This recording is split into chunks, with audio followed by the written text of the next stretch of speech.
Ano me?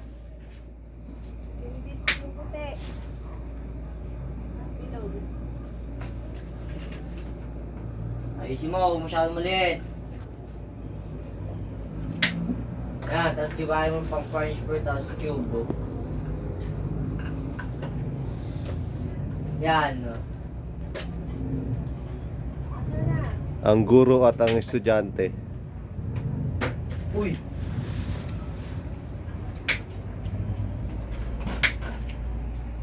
Uy, ba't ang laki? Pa-square. Sabi mo, malaki. Ayusin mo. Basta. Yung natin. Kasi masyadong malaki, ano mo dito. Masyadong maliit, laki ang monte eh. Ano mo daw, pakita mo. At ano, bigyan mo ito kay mami. Hindi siya magiwa ng nangingitim na yung patatas. Yan kasi oh. Hindi niya nakikita, pakita mo sa kanya. Uy, bilisan mo. Sablay ka rin maghiwa eh.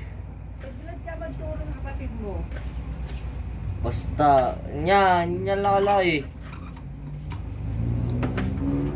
Ano, tawa-tawa ka dyan, tira. Oh, square mo.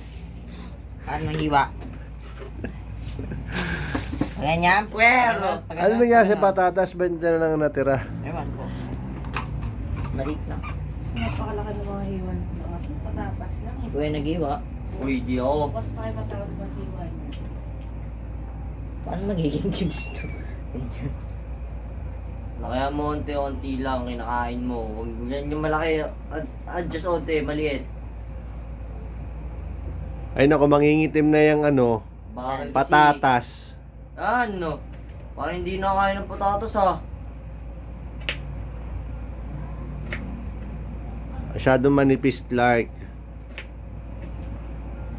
Ayusin nyo, kayo kakain yan. Sabi ko sa inyo, hindi nyo matutunan yung mga simpleng bagay na yan. Bahala kayo.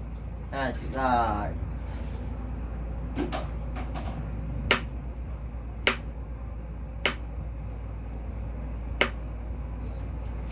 Kaka-cellphone kasi ni Carl yan eh. Ito mo, panay cellphone no. Hindi mabitawan yun. Nagtuturo. Panay cellphone din eh.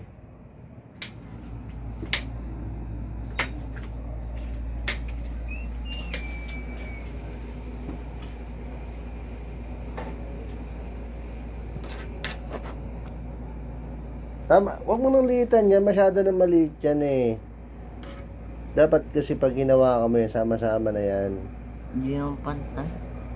Ay. Ang importante yan, may square yan ganyan. Hindi mo kailangan i-perfect yan. Ayun, Yan, Malaki ganyan. din na sa'yo. Yan, ganyan lang, ganyan ang square. Kasi liliit din yan pag naluto yan eh. Hindi yan malalaki. Tama yan. Pag pang corn beef, o yan, ganyan lang cubes lang. Hindi yung ganyan sa ito yung maliliit nung birada mo. Asan, ito lang yung patatas mo? Oo, maliit lang. Papantay mo pa yan lang tatansyahin mo lang yan. Sige. Bisayin mo na yan. Lang, wala pa nga.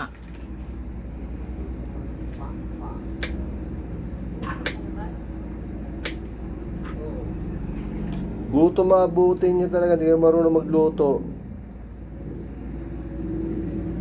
Yan. Sabihin, pwede naman umorder ng tapsilog. Wala kang pera. Oo. Oy, isa, sige, tuturo sa akin. Ay, nagtuturo daw. Panay